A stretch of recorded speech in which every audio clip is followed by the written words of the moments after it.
오늘 우리에게 주시는 하나님의 말씀은 신약 성경 마태복음 21장 28절로부터 32절에 있는 말씀 되겠습니다.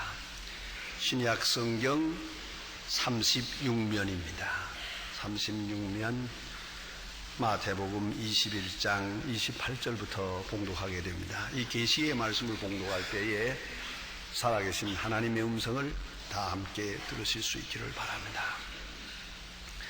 그러나 너의 생각에는 어떠하뇨? 한 사람이 두 아들이 있는데 맏아들에게 가서 이르되 오늘 포도원에 가서 일하라 하니 대답하여 가라되 아버지여 가겠소이다 하더니 가지 아니하고 둘째 아들에게 가서 또 이같이 말하니 대답하여 가라되 실소이다 하더니 그 후에 뉘우치고 갔으니 그 둘 중에 누가 아비의 뜻대로 하였느냐? 가라되 둘째 아들이니이다. 예수께서 저희에게 이르시되 내가 진실로 너희에게 이르노니 새들과 창기들이 너희보다 먼저 하나님의 나라에 들어가리라.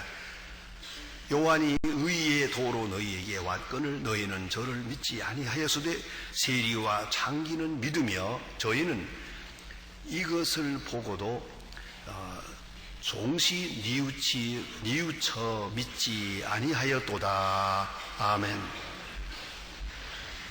아주 옛날 마게도니아의 황제 알렉산더 대왕과 관련된 그런 재미있는 일화가 있습니다. 알렉산더 왕이 그늘에 있는 군대의 사병 중에 알렉산더 대제와 꼭 같은 이름을 가진 쫄병 하나가 있었답니다. 동명이인이죠. 그런데 이 쫄병은 아주 문제가 많은 쫄병입니다.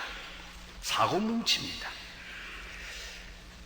그래서 이 쫄병의 잘못된 행실로 인하여 왕의 이름에 누가 있고 누구를 끼치게 되고 또 욕이 돌아가게 되곤 했답니다. 이 졸병이 실수할 때마다 상관들이 기합을 주면서 이 알렉산더 이놈 하고 매질을 하고 이러니까 그 이름으로 인해서 왕에게 늘 명예가 돌아가곤 했습니다. 이 사실을 오랫동안 들어오던 황제께서 조용하게 은밀하게 막사를 찾아갔답니다. 마침 그날도 이 사병은 술이 만취되어 가지고 주변에 있는 물건들을 다 던지고 때려 부시고 난리를 치는 바로 그런 순간에 찾아갔습니다. 그리고 조용한 곳으로 불러내서 자네 나 누군지 아나? 그때야 정신이 들어가지고 알렉산더 대왕 앞에 벌벌 떨면서 이제 인사를 드렸는데 그때에 알렉산더 대왕은 묻기를 자네의 이름이 분명히 알렉산더인가? 예, 그렇습니다. 언제부터? 우리 아버지가 어렸을 때부터 지어준 이름이지요. 제가 알렉산더가 분명합니다. 그 자네 그 이름 때문에 내게 누가 돌아오고 내 이름도 욕되게 될 때가 많은가 보대. 그리고 끝으로 이렇게 말했습니다. 이제 내가 네게 명령을 한다. 내 이름을 바꾸라. 만일 그렇지 않거든 행실을 바꾸라. 여러분, 하나님의 자녀로서 이름을 바꾸든지 행실을 바꾸든지 그래야 되겠지요. 우리는 성도라고 하는 거룩한 이름을 가지고 있습니다. 우리 믿는 사람의 소행 하나하나에 따라서 하나님께 욕이 돌아가기도 하고 영광이 돌아가기도 합니다. 어렸을 때는 그런다 치고 또 처음 믿을 때는 또 그렇게 여유 있게 생각해 드릴 수가 있겠지만 많은 세월이 흐르면서 그 이름에 합당한 인격, 합당한 성품, 합당한 생활 철학, 합당한 가치관, 합당한 행위를 해야 할 것이 아니겠습니까? 그런 인격으로 성숙해 나가야 할 것이 아니겠냐 그 말입니다. 하나님의 자녀이면 하나님의 자녀의 합당한 신분이 있고 행위가 있습니다. 그 이름에 합당한 생활을 살 때 비로소 하나님 아버지께 영광이 될 줄로 압니다. 오늘 본문에는 여러분 잘 아시는 비유의 말씀인데 두 아들이 있는 아버지가 있었다는 것입니다. 큰 아들에게 아버지가 말하기를 너는 포도원에 가서 일하라 했습니다. 예, 가겠습니다 하고 아주 정중하게 쉽게 대답하고 가지 않았습니다. 둘째 아들에게 가서 포도원에 가서 일하라 했더니 이 아들은 자기가 무엇을 해야 할 일이 있던가 본데 못 가겠습니다. 아주 정면에서 거절을 했습니다. 이래 놓고는 뒤에 생각하니 잘못된 것 같아요. 그래서 뉘우치고 포도원에 갔다. 이야기는 여기까지입니다. 그러나 저는 이 본문을 읽을 때마다 늘 생각하는 게 하나 있습니다. 아들 하나 더 있으면 좋겠다 생각을 해요. 하나는 가겠다고 그러고 안 가고, 하나는 안 가겠다고 그러고 가고, 뭐 둘 다 좋지 않아요. 그거 썩 좋은 거 아니에요. 가겠습니다 하고 네 하고 간 그런 아들이 있었으면 얼마나 좋을까라고 생각을 합니다. 여러분, 그 아들은 없습니다. 예수님이 말씀하신 대로 셋째 아들은 없습니다. 의인은 없나니 하나도 없습니다. 아버지의 마음에 정말로 합한 그런 아들은 없습니다. 이미 없습니다. 이미 망가졌어요. 이제가 문제입니다. 그러면 이제는 어떻게 하면 좋겠습니까? 이제라도 뉘우치고 아버지의 뜻대로 하는 그 둘째 아들이 돼야 되겠다. 그걸 우리가 깊이 생각하게 됩니다. 특별히 오늘 본문 말씀은 현대인들을 향한 중요한 메시지가 여기 있다고 생각합니다. 그 맏아들 다분히 처세적입니다. 그의 맹세는 허상입니다. 체면과 위선에 사는 사람입니다. 아버지가 포도원에 가서 일하라 할 때에 아버지의 심기를 어지럽혀 드리지 않고 불편하게 해드리지 아니하려고 네 하고 대답합니다. 아주 공손하게 네 하고 대답합니다. 그건 위선이 없습니다. 지극히 처세적입니다. 순종하는 것 같은데 순종하지 않았습니다.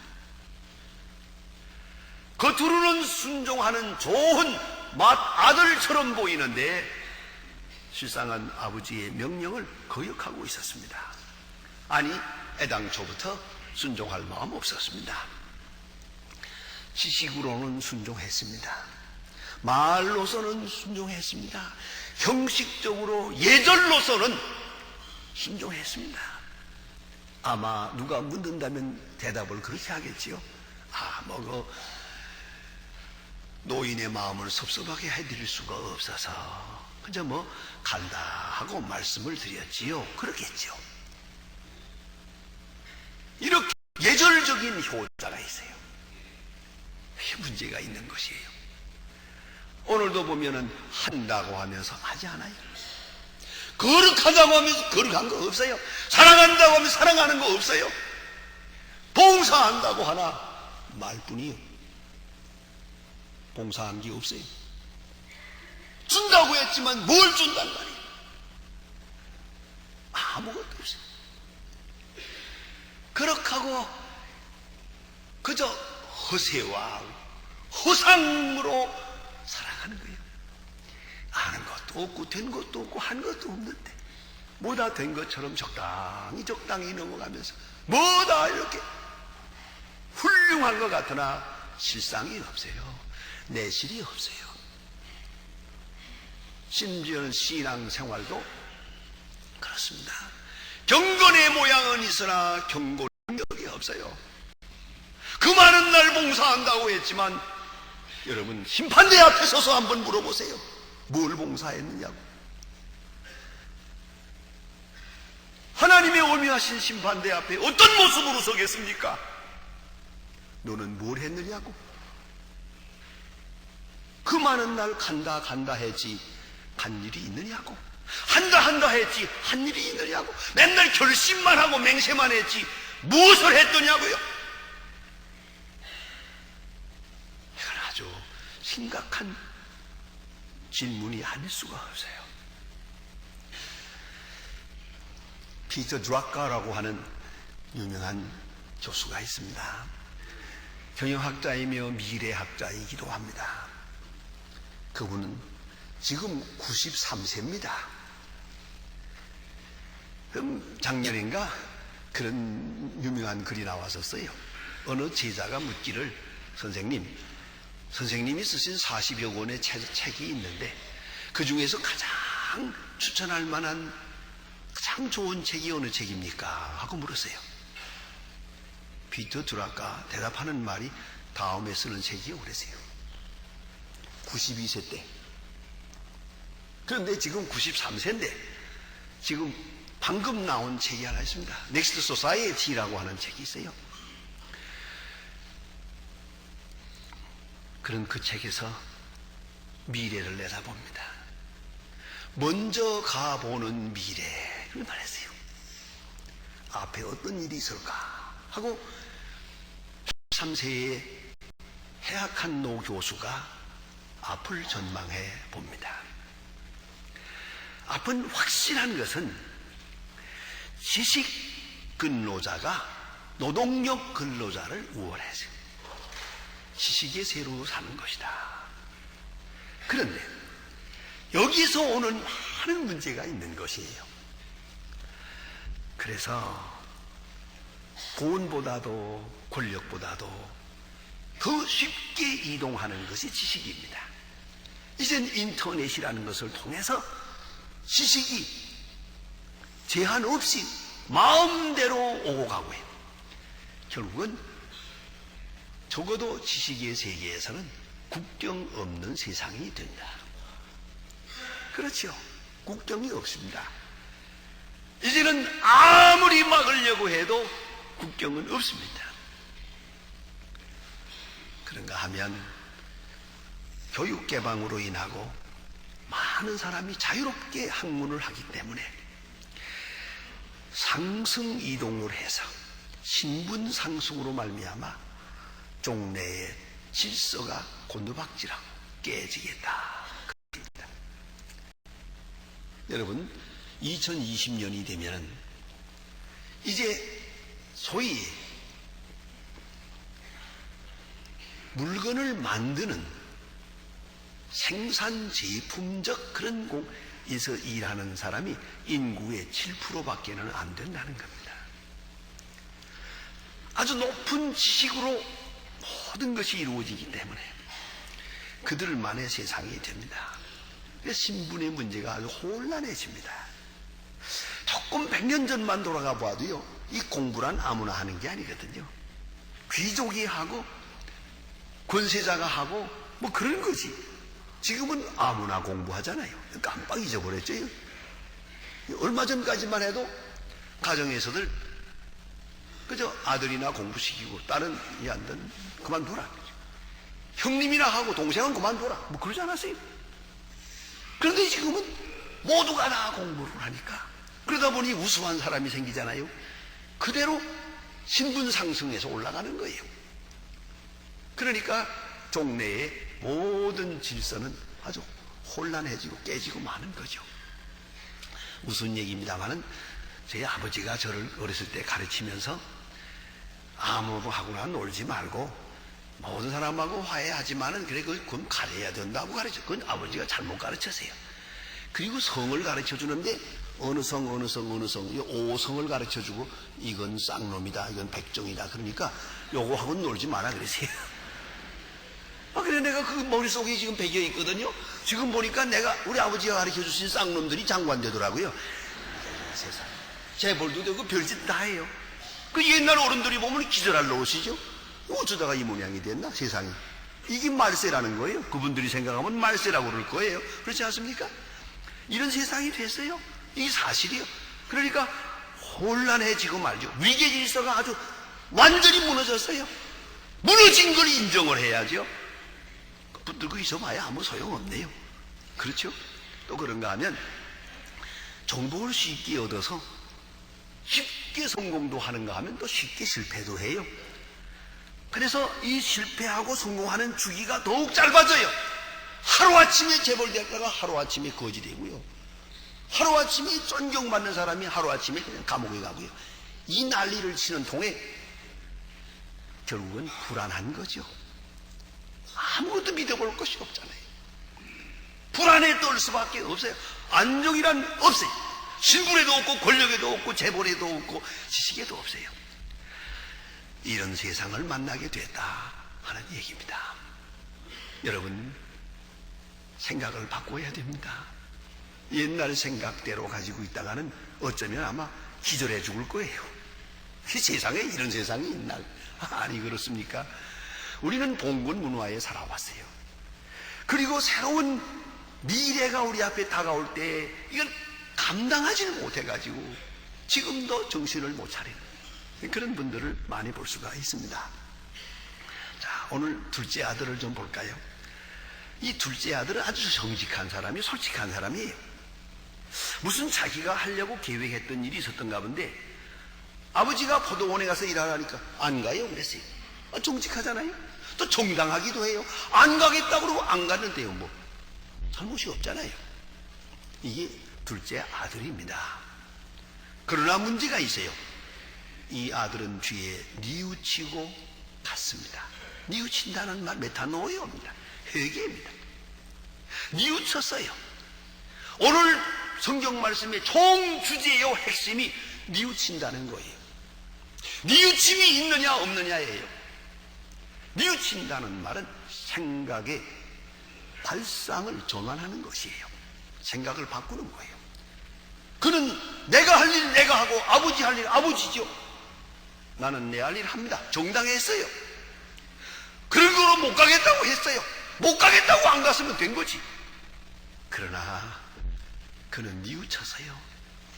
지금까지 옳다고 했던 일이고 나는 정당하다고 했지만은 아니 그건 내 생각이고 나만 생각한 것이고 아버지의 마음을 생각하지 못했어요. 아버지의 뜻을 생각하지 못했어요.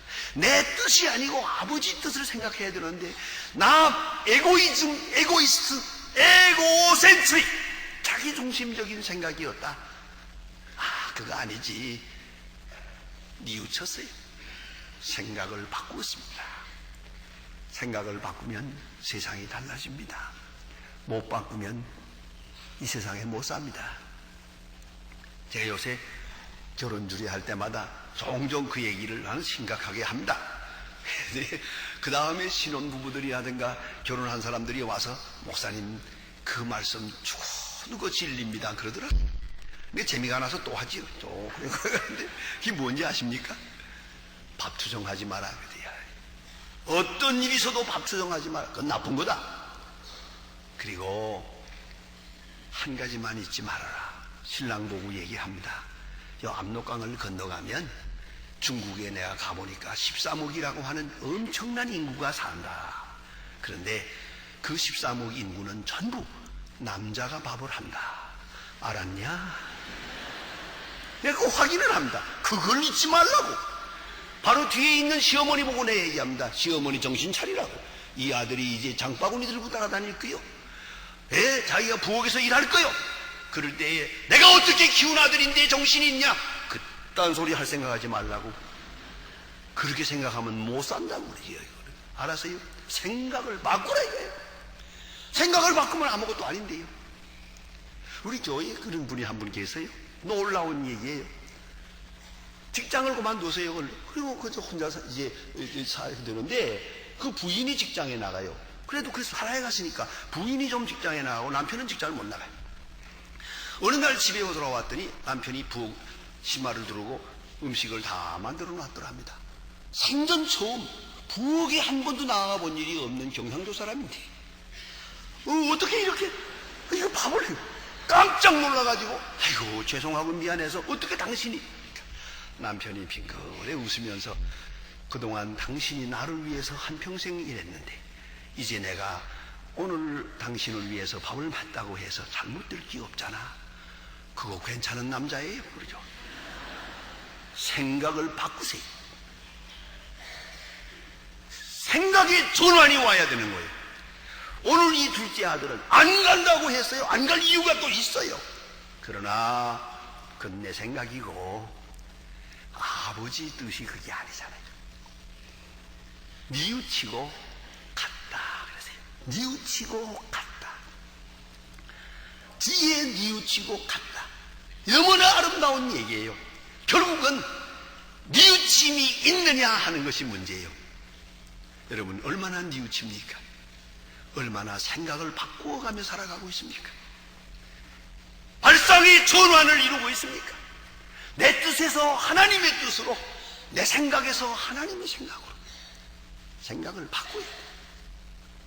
유명한 로너간이라고 하는 신학자의 Method in Theology라고 하는 책에서 그런 회개란 뭐냐, 세 차원에서 오는 것이다. 첫째, 지성적 회개가 있어요. 깨달음. 전에 깨닫지 못했던 것을 깨달아요. 깨달으면서 생각을 바꾸는 거야. 생각을 바꾸는 것이 첫째예요. 그 다음에는 도덕적 회심이 있어요. 가치관을 바꾸는 거예요. 전에는 이런 것이 소중했어요. 이제는 그 소중하지 않아. 이것이 소중해요. 선과 악의 가치관을 바꿔요. 좋은 것과 나쁜 것, 해야 할 것과 하지 말아야 할 것, 즐길 수 있는 것과 즐기서는 안 될 것, 가치관을 완전히 바꿔요.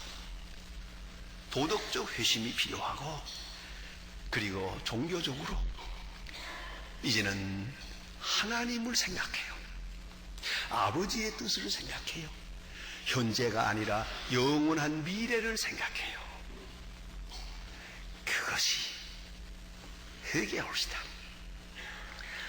유명한 무디 선생님에게 어떤 직구진 교인이 하나 찾아와서 목사님이 읽는 성경책을 좀 보여달라고 그래요.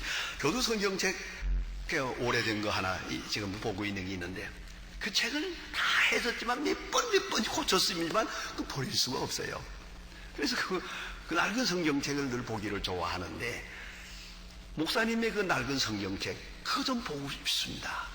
목사님이 뭐 거절할 이유가 없잖아요. 보여드렸어요. 그랬더니 여기에 줄치고 여기에 마크를 해놓고 여기 글을 써놓고 뭐 성경책이 얼마나 복잡한지. 그런데 가끔 보니까 거기다가 뭐라고 썼는 거 아니? TP 썼어요. TP 큰 글자로 TP 이게 써놓은 게 많아요. 이건 뭡니까? 했더니 무디 선생님 말씀하시기를 tried, proved. 내가 이 말씀을 듣고 보고 생활 속에 실천을 하고 그래서 이것이 진리임을 확증했다고. 예? 시험해보고 입증한 것이라고. 내 생활 속에서 입증한 것이라고. 여러분 성경 구절 하나하나를 생활 속에서 입증하고 하나님의 뜻 앞에 얼마나 순종을 했습니까? 얼만큼 순종했다고 생각하십니까? 오늘 본문 말씀은 예수님께서 예루살렘 성전에서 성전을 깨끗이 하게 될 때 제사장들이 우르르 나와가지고 도전적으로 질문을 한 겁니다. 그 질문에 답변하시면서 이 말씀하신 거예요.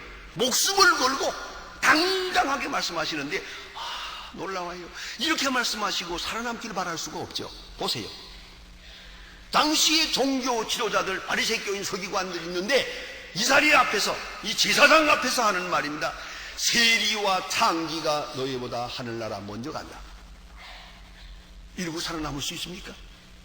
세리와 창녀가 너희보다 하늘나라 먼저 간다. 왜? 너희는 뉘우침이 없고 위선에 빠져서. 이 사람들은 비록 창녀요 세리지만 뉘우침이 있다. 마태는 뉘우치고 내 제자가 됐다. 삭개오도 뉘우치고 내 제자가 됐느니라. 저 창녀도 뉘우치고 제자가 됐지만은 너희들은 끝까지 뉘우칠 줄을 몰라. 그런 거로 창녀와 세리가 너 제사장보다 하늘나라 먼저 간다. 얼마나 굉장한 말씀입니까? 여러분, 얼마나 뉘우칩니까? 계속적으로 뉘우치고 생각을 바꾸고 가치관을 바꾸고 행동을 바꾸어야 돼. 내 평생 정당하다고 생각했던 거라도 오늘 생각을 바꿔야 돼. 뉘우치고 아버지의 뜻에 순종하는, 그 아버지의 뜻을 따라 가는 거예요. 거기에 주님의 축복이 있습니다. 창기냐 세리냐를 묻지 않았습니다. 뉘우침이 있는 사람이 하나님의 자녀입니다. 뉘우치고 하나님의 뜻에 순종한 사람이 하나님의 복을 받는 사람이옵시다. 기도하십니다.